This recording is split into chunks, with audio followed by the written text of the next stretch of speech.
आर्त भक्त की भक्ति, उसके जीवन में जितने कष्ट उसी प्रमाण में उसकी भक्ति रहती है। कष्ट यदि कम हो तो भक्ति भी कम, और जीवन में कष्ट ना हो तो रास्ते में मंदिर भी पड़ेगा तो बाहर से हिम्मत झुका कर निकल जाएगा, अंदर भी नहीं जाएगा। और जीवन में कष्ट बढ़ गया तो फिर भक्ति भी बढ़ जाएगी, कष्ट बढ़ गया तो भक्ति भी बढ़ गई, कष्ट कम हुआ तो भक्ति भी कम हो गई। उसकी भक्ति प्रपोर्शन में चलती है। ये आर्त भक्त है। दूसरे भक्त है फिर जिज्ञासु। ये वो भक्त है जिनकी इच्छा कुछ जानने की होती है। सत्य क्या है, ईश्वर क्या है, जगत क्या है, मैं कौन हूं, यानी जीव जगत और ईश्वर का संबंध क्या है, इन सब बातों का जो रहस्य समझने का प्रयास करता है, यथा तथा ज्ञान पाने का प्रयास करता है, ये जिज्ञासु भक्त है। जिज्ञासु भक्त की भक्ति दुखों के कारण नहीं होगी, जैसे आर्त भक्त की होती है। कष्ट हुआ तो प्रभु याद आए, जैसे छोटा बालक हो और पेट भरा हो तो माँ की याद नहीं आती है, लेकिन भूख लगी तो माँ याद आई।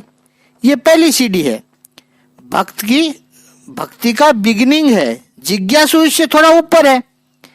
यहाँ भक्त का विकास इसलिए भी हुआ है कि जब जब कष्ट हुआ तो उसने परमात्मा को पुकारा और प्रभु ने आकर उसका कष्ट दूर किया, तो उसके मन में होता है कि ये प्रभु कौन है। जब भी मुझे कोई समस्या आती है, मैं उनकी तरफ देखता हूँ, करुण अंतःकरण से पुकारता हूँ तो आकर खड़ा हो जाता है।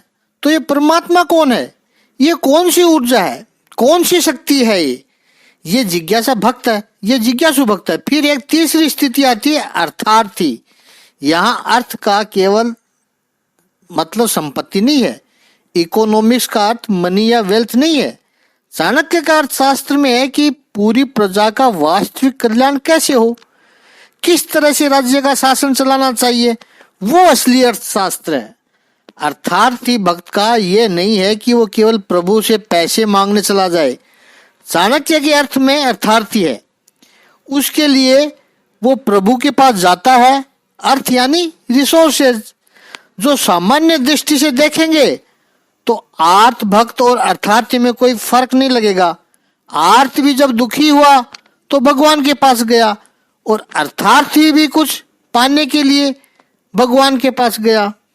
लेकिन दोनों में अंतर यह है कि अर्थार्थी भक्त केवल जब दुखी है, कष्ट में है, इसलिए भगवान के पास गया, ऐसा नहीं है। उससे जब भी कोई अभिलाषा होती है, वस्तु आए न आए, भगवान के पास चला जाता है। वो कष्ट आने तक की प्रतीक्षा नहीं करता है। उसको ऐसे समझे कि आर्त के जीवन में समस्या आई तो भगवान को याद किया, जैसे छोटा बालक को भूख लगी तब माँ का स्मरण आया। यह आर्त भक्त है। यह भक्ति की शुरुआत की स्थिति है। अब वो एकदम आगे बढ़ा कि मैं जब भी समस्या में आता हूँ, पुकारता हूँ तो भगवान चला आता है।